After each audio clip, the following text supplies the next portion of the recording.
Olha pra câmera. So I speak Portuguese. The kitten. He doesn't understand anyways. So today I would like to talk about memory management in C. Here. So the motivation for this talk is that nowadays everything is actually memory bounded. Processors are really fast, but DRAM is really slow. So virtually every application nowadays is memory bounded. When your cache miss penalty is 500 times slow memory access speed, you actually all the hardware optimizations and even algorithmic optimizations are being made only to reach the next cache miss faster. So yeah, virtually everything nowadays is memory bounded. And also memory management, manual memory management is really hard. And sorry, I I don't need any reference to that. If you ever had to program in C, you know that manual memory management is hard. But that's a skill issue. Yeah, but the systems, our systems shall decrease the amount of possible skill issues, and well, the point is the point in developing useful and fast software sorry is exactly developing the software. So if we can decrease the work programmers shall do, that's a good thing. We can make software cheaper, we can even make it faster, and we can develop it faster.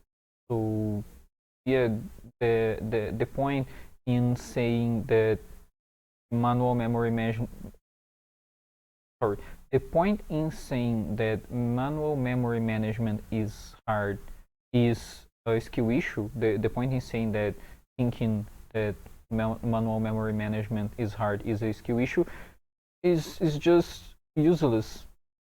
Uh, you saying that will not make will not make anyone learn how to develop better software. You're just actually insulting people.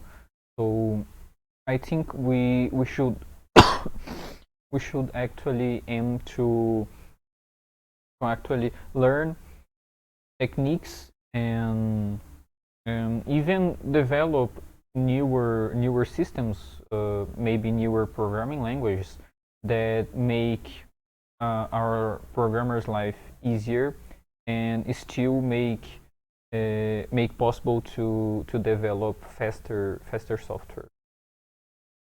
So our goal is will always be to code with manual memory management as easy as if we were coding Python, but execute it as fast as optimized assembly. I think that should be our goal. And so the main sources of memory performance issues I'm sorry. Last week I was with a really bad cold. I'm still recovering, so I will call a lot in the talk. The main sources of memory performance issues are mainly the cache misses, as I talked about, allocation overhead, because well, to actually allocate, you have to call a function, you have to make perform system calls and a bunch of other stuff that actually involves overhead. So if you are allocating a lot, this will pile up. You know, this overhead will actually become an issue. And the other one is interaction.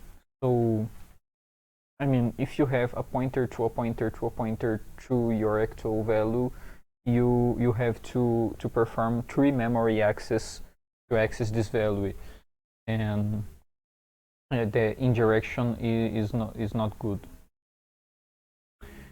and they all make each other worse.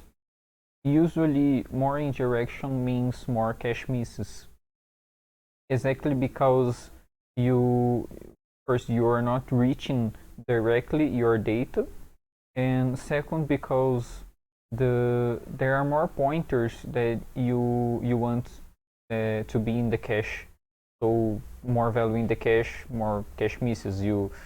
If you are wasting cache space with some value that only serves to you to get to other value, you you are wasting more space with cache, more sorry, you are wasting more cache space to don't save anything at all. So the easy solution is actually to just use this stack, and let's think about it for some time. The stack provides you with automatic memory management. So yeah, you are actually coding Python now.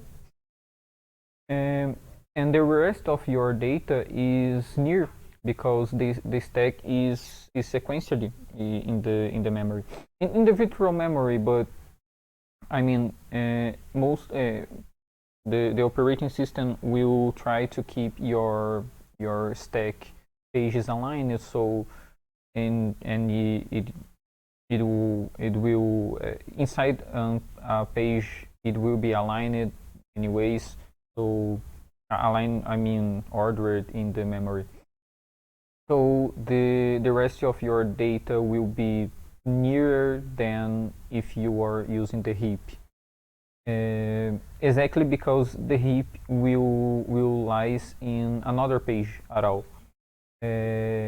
Every time the heap will lies in another page, so yeah, you always will be having nearer data. For example, if you are iterating an array and the array is allocated on the heap, you will have a variable to index the array, probably probably named I, and that variable will be in the stack. You will not heap allocate it. So, uh, so if your array is in the stack anyways, you have more spatial locality for it. And you literally just have to remember to never return a stack pointer. But if you do, that's a very easy bug to catch actually. So the usual the usual problems with dynamic memory allocation is that you may dereference a pointer already freed, or a null pointer, or you reference a null pointer. Yeah, there's no, or you overflow a buffer, but that can happen in the stack also.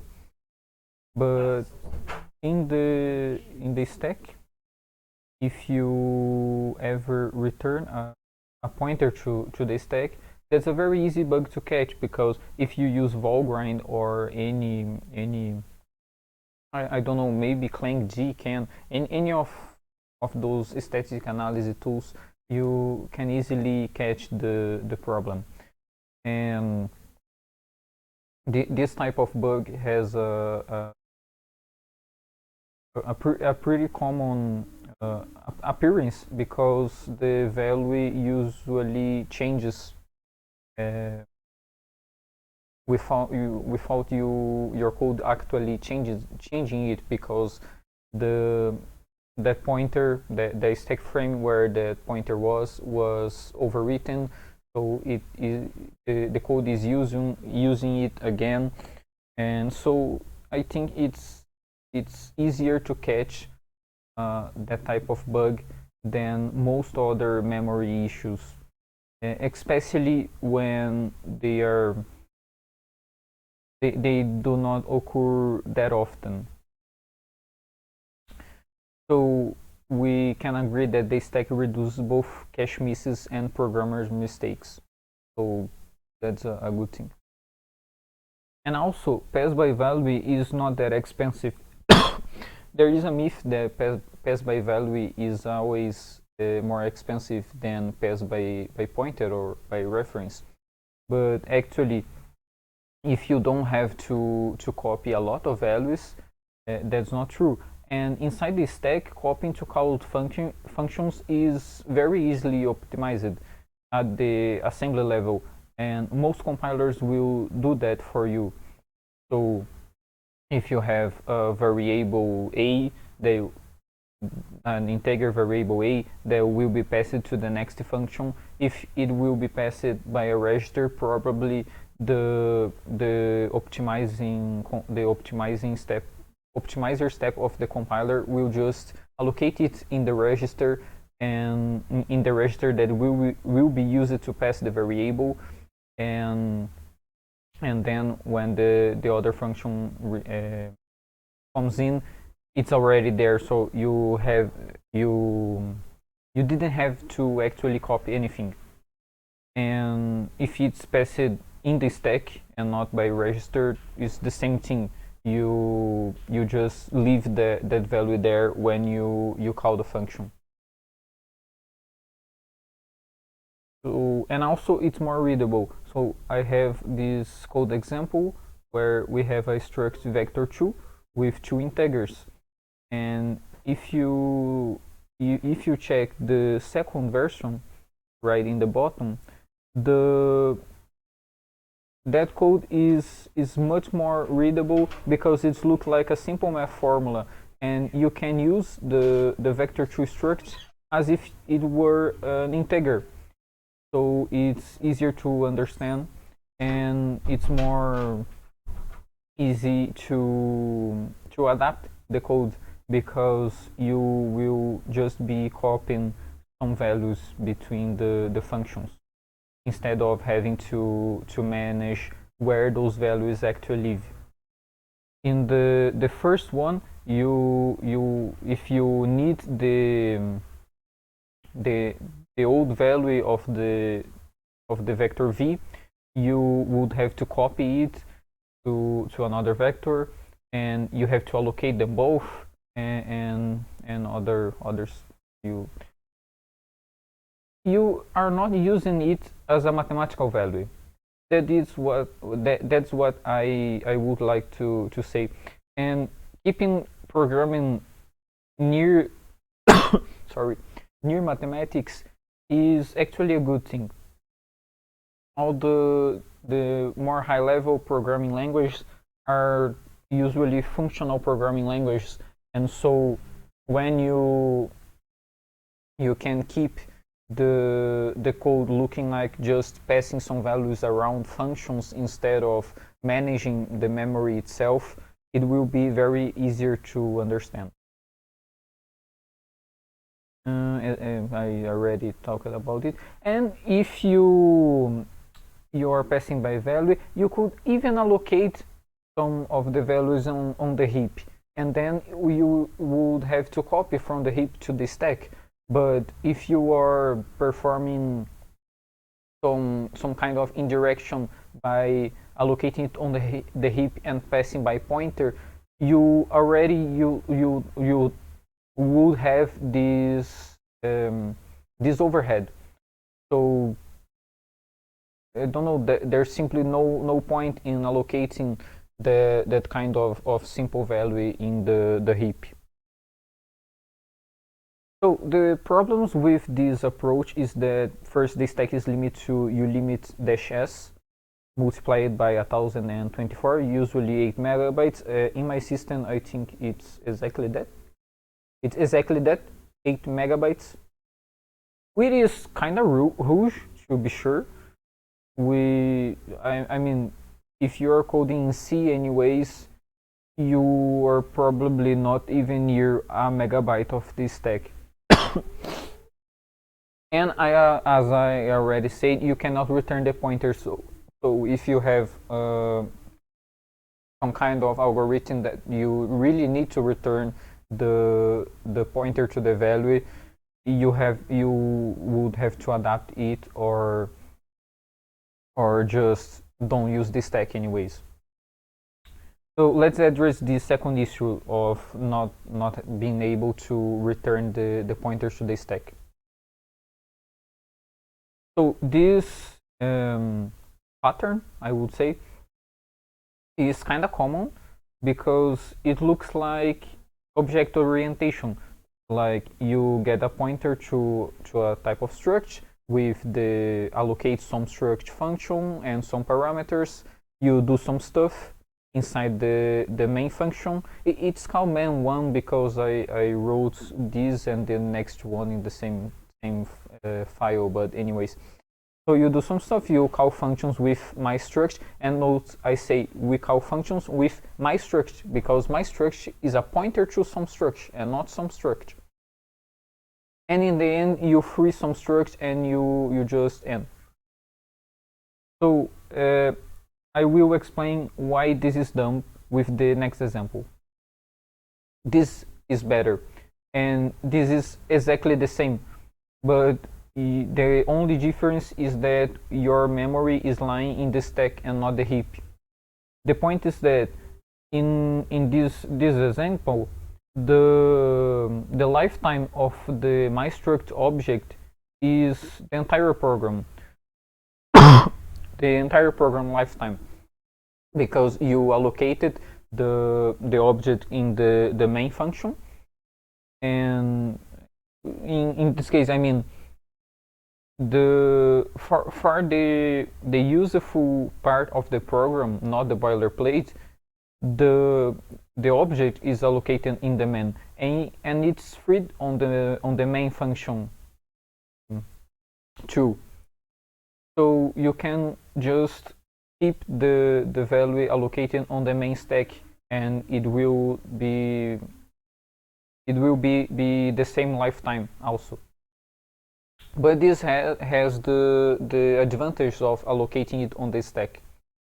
And well, basically you just declare the value on the stack. You use another kind of init function to init it, and in this case, you, as I comment this, you possibly do not need to deinit the value. Only if you need to perform some kind of side effect, because this kind of deinit functions usually will just free the value you dynamically allocated. So in this case, this deinit some struct function is not even necessary sometimes. So yeah, if you think about the lifetime, I already said that. And the same idea applies everywhere you have an object you can use only on inner stack frames. So if you call a function and this function calls an allocator for an object, and in the end it calls the freer function, the construction of the same object, in the inner stack frames of this function, I mean in the functions that this function calls, you the same idea applies. So you could just stack allocate this object and pass the pointers around for the next stack frames, and then they need the object the same way. And with that in mind, in the main case where you stack allocate the object in the main function and it will live for the entire lifetime of the program, you could also declare it globally to avoid wasting space on the stack. Okay, but then your professor would say, no, but you should never globally declare stuff. You don't have to use it globally. You just allocate it globally, because in the other functions, the main calls, they do not have to know that this is a global object. You can just pass a pointer to it, as you pass anyways.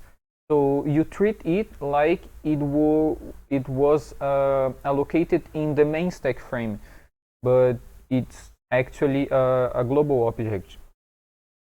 So you, of course, when you're dealing with a team or something like that, everyone involved would have to agree on this kind of pattern. But you would have to do that anyway, so there's no point in that's not a disadvantage of this approach. And I think that actually restructuring your code to use the stack frames to manage memory instead of malloc and free or allocator functions makes it's much easier to understand. Sorry, because when you are doing that, it's very clear where the allocation of the value and the disallocation of the allocation of the value occurs, because malloc and free are like the go-to of memory management. You have no guarantee of where it will be called. You always have to search for the places where they are called, and keeping track of that in your mind when you are reading code is actually very difficult. She's back. So if you organize your code as a nice tree of algorithmic instructions, I mean, if you don't use goto, why wouldn't you apply why wouldn't you apply the same idea with the data? So when you don't use things like goto or long jumps, your code is and signals and this kind of stuff, callbacks, closures. Anyways, when most of the time when you're coding, you are expressing the algorithmic structures as a tree. So the if, for example, the if constructor would have a child code block, and this child code block could have a child, I don't know, a function call or a loop, and in the end the root of the entire code block is the main function. So this is a nice tree structure, and you could use that to organize your data also, because code only exists because data needs to be processed. And if you let the data, actually you should let the data rule the code and not the other way around. As I already said, everything is memory bounded, so the thinking about the data is usually more important than thinking about the code itself.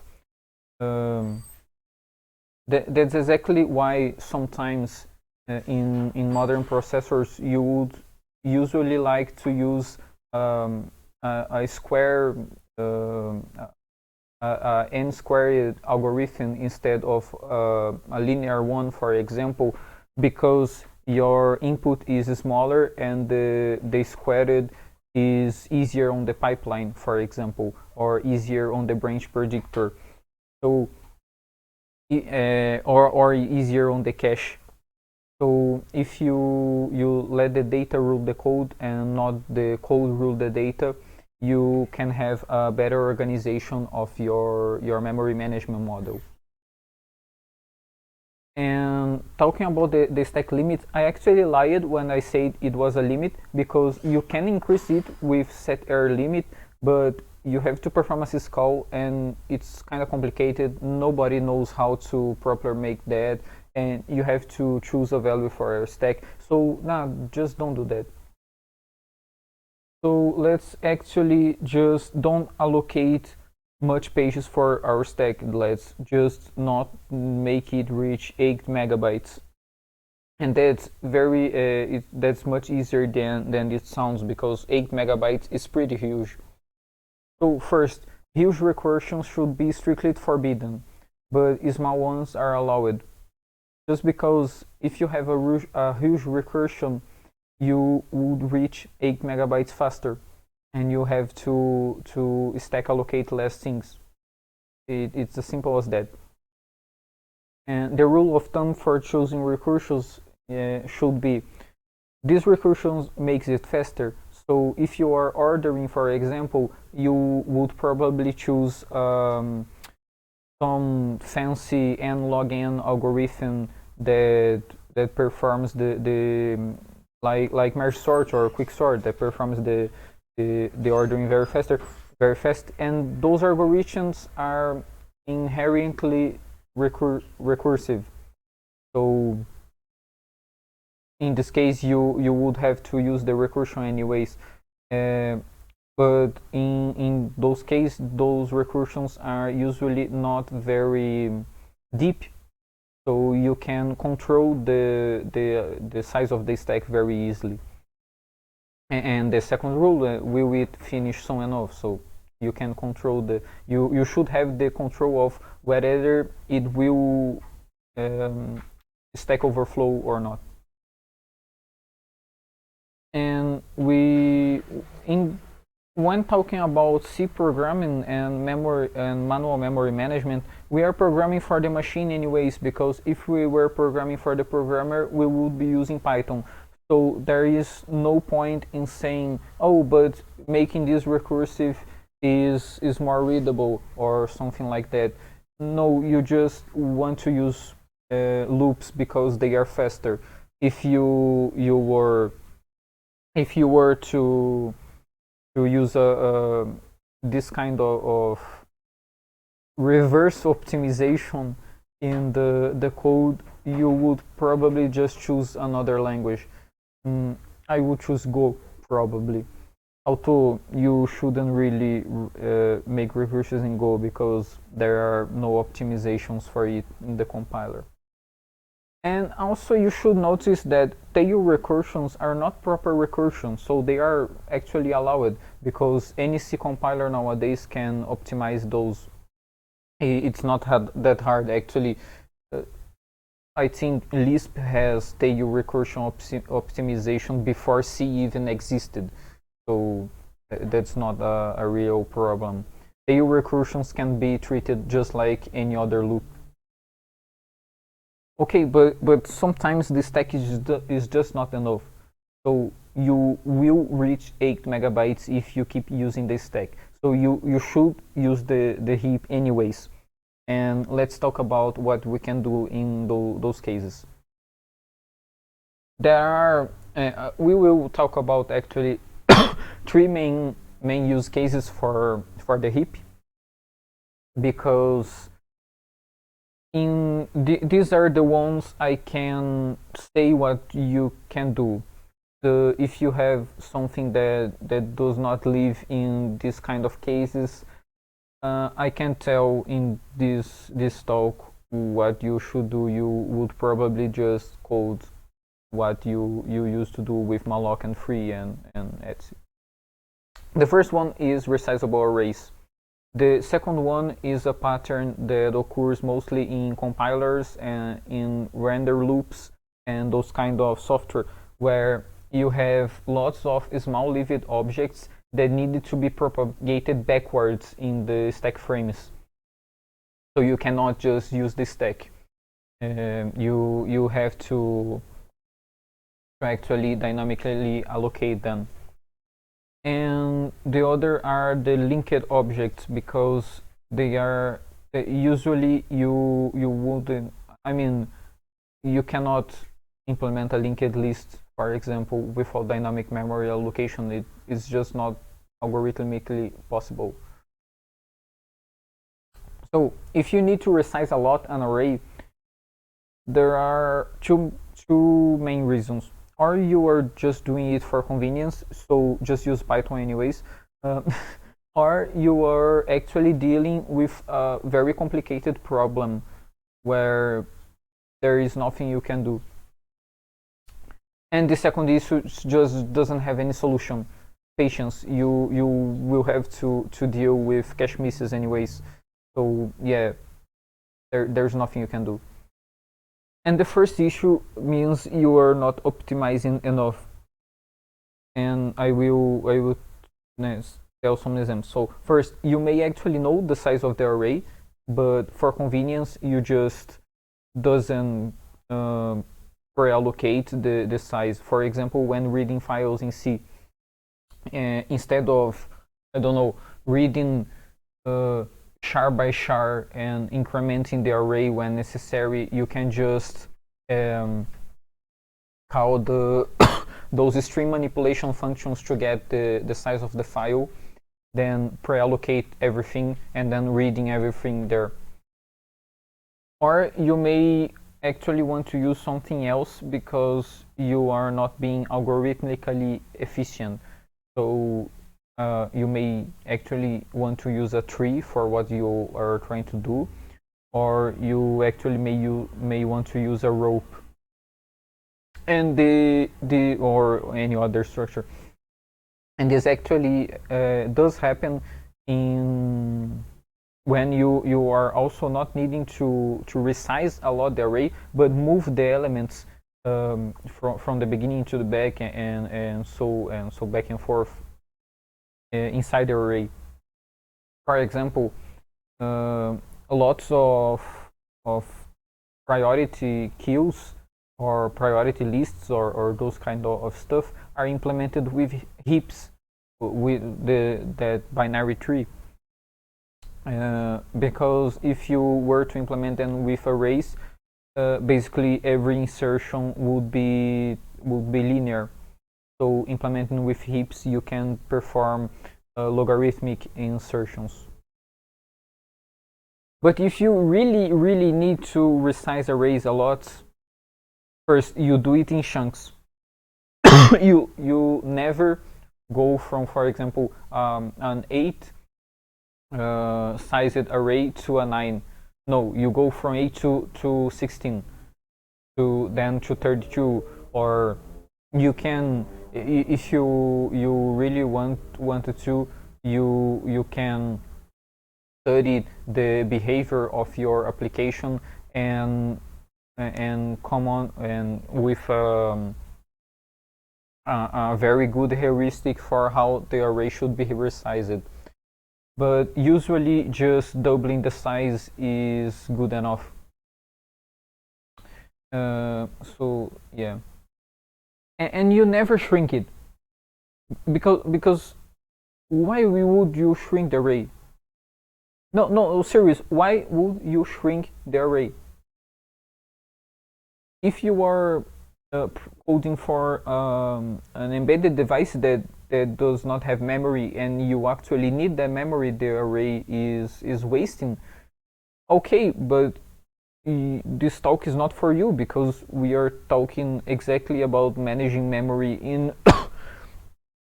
in good and fast processors with tons of cache, where a cache miss is your main problem and not the lack of memory.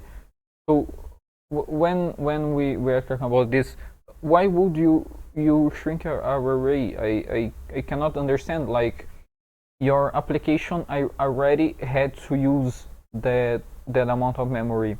It may have to use after again.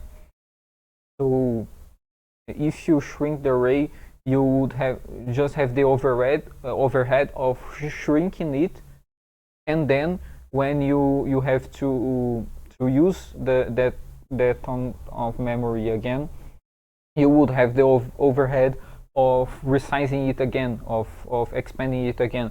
So there's literally no point in shrinking an array.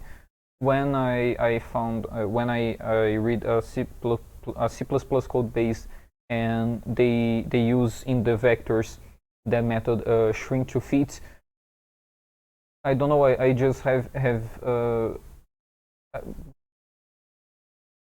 I just ask myself what I am doing, because that's dumb. there's literally no point. There's literally no point.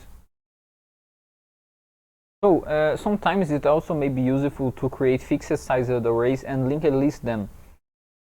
For example, you can create an array the size of the cache of the machine, and then linked list other ones when you need more space. So you would have no overhead when you can use the cache, and you would have this memory that can live in the cache readily available, and you don't have to copy or do anything. When you need more, you just linked list another array, because in this case you would have the overhead of a cache miss anyways. So linked list it, making this indirection, it's not a real problem in this case. And so this leaves us with the other two issues, the other two situations of you having lots of small lived objects that I say that happens in compilers, in games, in render loops, and etc., and the linked objects. And that leads us to the arena allocator. Let's introduce the arena allocator. So the motivation for arenas is first to turns lots of lifetimes of objects into a single one. So there's actually a typo that should be into and not in. I forgot to fix that. So as I said, like here, when you have lots of small lived objects, there is lots of objects you have to manage the lifetime of them.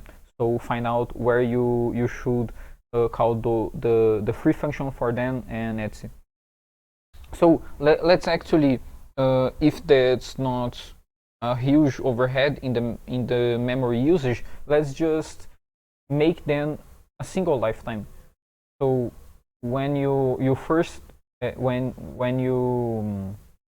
you reach the stage of the code when you will be starting to need to allocate those objects, until the stage of the code where you will need no one of those objects. That's your entire lifetime. And also other motivation will be increase spatial locality, because everyone knows spatial locality in the heap is inexistent basically. So if we if we allocate a bunch of memory and use it, a bunch of sequential memory, and use it as our heap in like you would use an array in a sequential fashion, you can increase a lot the spatial locality. And the other motivation is that malloc is actually slow, because it is slow.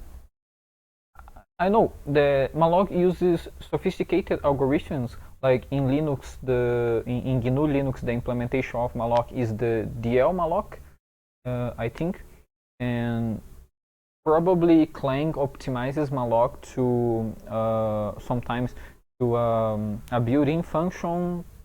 Probably LVM can do that, but the point is, it uses sophisticated algorithms to track the memory, and they are not.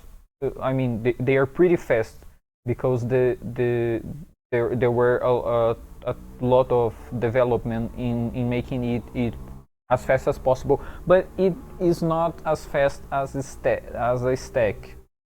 So if we could simplify things a lot, that would be great. And even though it uses sophisticated algorithms, when you actually needs more memory, then you have addressed to your process memory space, it will call mmap or sbrk anyways, and system calls are slow because context switching is very slow. I don't need to put any reference about it, just system calls are slow. Everyone knows that. And the kernel will only reserve the pages when you use them anyways. So you are actually having a. It's like think about it. You call the system. You perform the system call, which is a very expensive operation, and basically the kernel just say, okay, when you use the memory, I will reserve it. So it's funny. It's almost like the system call wasn't needed anyways. Of course, it's needed because the way virtual memory works, but it is a ton of overhead that we don't want actually. So yeah, malloc is slow. That's the point. Malloc is slow. And also the heap can fragment. I think I already said that there is no spatial locality in the heap, so it can fragment. So okay, what is actually an arena allocator? The arena would be usually implemented with the headphone fell off again. Hated this headphone. Keeps falling off. So it is usually implemented with a structure just like this. You have a pointer to the memory. In this case, bytes. I use it uint8 to perform just like a malloc, just allocate bytes. Don't know about don't know. I mean, the arena don't want to know about what it is allocating. And you have another field, an index in this strip of bytes that I call top here, and you will understand why. The way we initialize it an arena, we just malloc the size we want to it. In this case, I used a fixed size, for example, but you could, in the same program, have multiple arenas with different sizes. I will talk about in the more forward to the talk. I will talk about extending the arena implementation. And you zero the top, and to free the arena you just free the dead memory. And the way the allocation works is that when you ask amount of bytes, first you actually see if the arena can handle, and the way you do that, you sum the amount of bytes with that top attribute, and if it overflows, you performs just like malloc, you just don't allocate anything. And so you get a pointer for the indexed value of top inside the memory of the arena. You return the pointer and you increase the top of the top value of the arena with the amount of bytes you allocate. So if you have an arena, you have this amount of memory of an arena. When you first allocate, it will just increase the top to here, and then it will return the when you allocate again, it will return the pointer that it's there and increase it again. So you allocate all of your objects in a linear fashion in the memory. So it has lots of spatial locality. But the drawback is that you can only free everything at once. And as we were saying, we would like to simplify the memory management, and so all the lifetime of those objects will be just the lifetime of the arena. So as I said, you can, for example,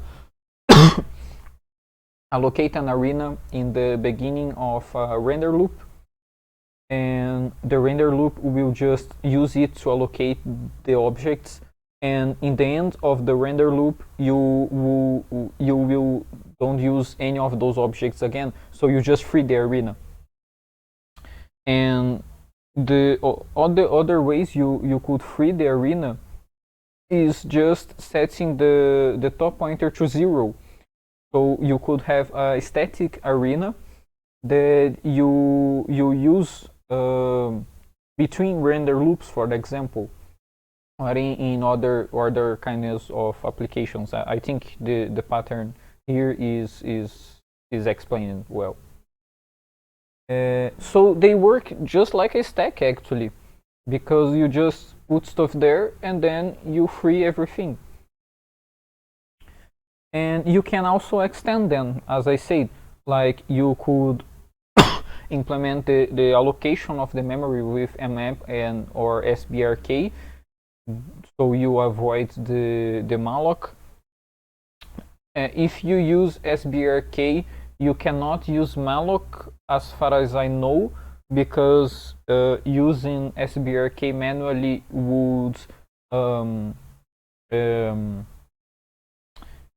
how do I say, it's not fragment, it would break the malloc structures. It will not be able to actually properly keep track of the allocated memory. As far as I know, I don't really know if I am talking shit or not. But if you use mmap, you are avoiding the fancy algorithm inside malloc. You just go on and perform the system call anyways. So you can do that.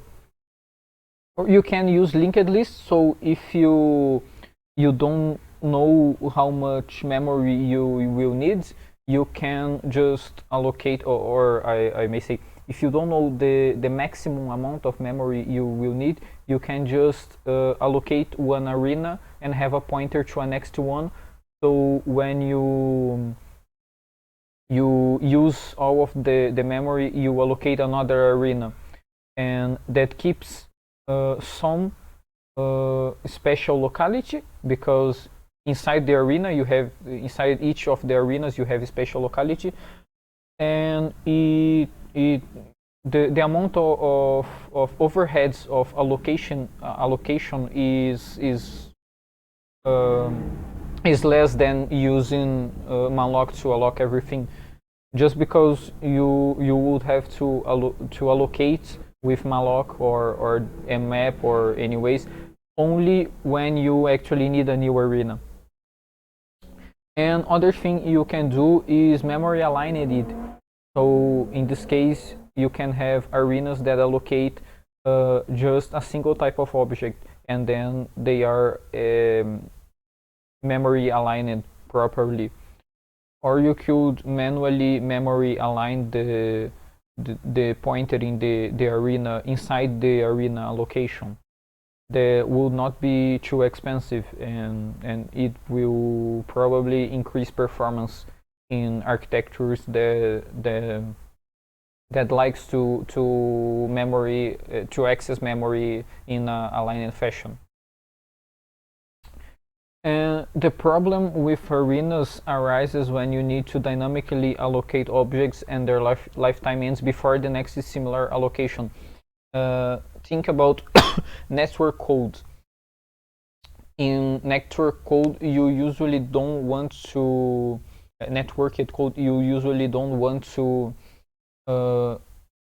use lots of RAM, lots of memory, because you are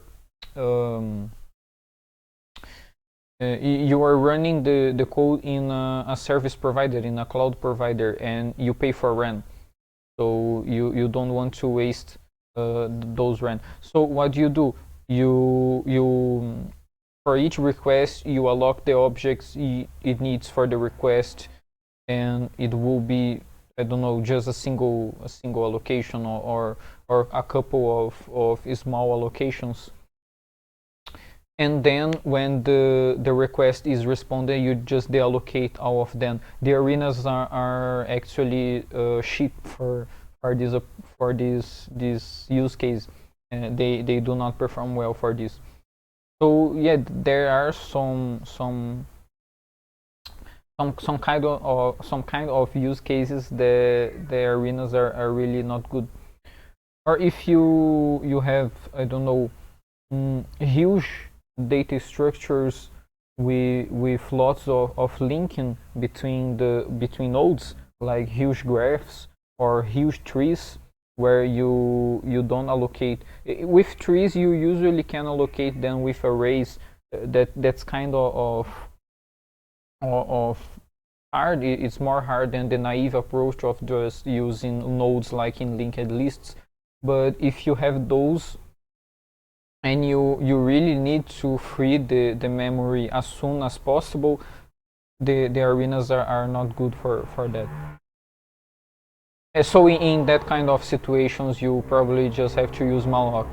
So yeah, uh, this talk is not like, no, you should always do this kind of stuff. No, it's just I just want to present some approaches for memory management that works very well for the kind of software that I usually wrote, and software that I usually see in C code bases, or even C++ code bases. Okay. And if you are smart enough, for those approaches I said you can use, you should use malloc, you could create your own sophisticated allocator. Because if you are smart enough and to create that, because it's a very difficult task to create an allocator that matches malloc's performance, you knows about your code and your use case, so you would usually have some you could do some optimizations that malloc does not do, because it does not know what it is allocating. So in this kind of code base, you could create your own allocator. But the problem is that we are usually not smart enough to create our own allocators. I don't even know how to begin creating a malloc style allocator. If I try to do one, it would be very bad in performance. But yeah, sometimes usually we say that we are not smarter than the compiler, than the libc, than all of those very established software, or I don't know, cryptographic libraries, those kind of software. We usually say we are not smarter than them, but sometimes we are, just because call it again, just because you know about your use case, and they do not. They have to adapt to a generic use case. So yeah, usually you don't want to implement your own cryptographic library, your own allocator, your own, I don't know, operating system. You usually would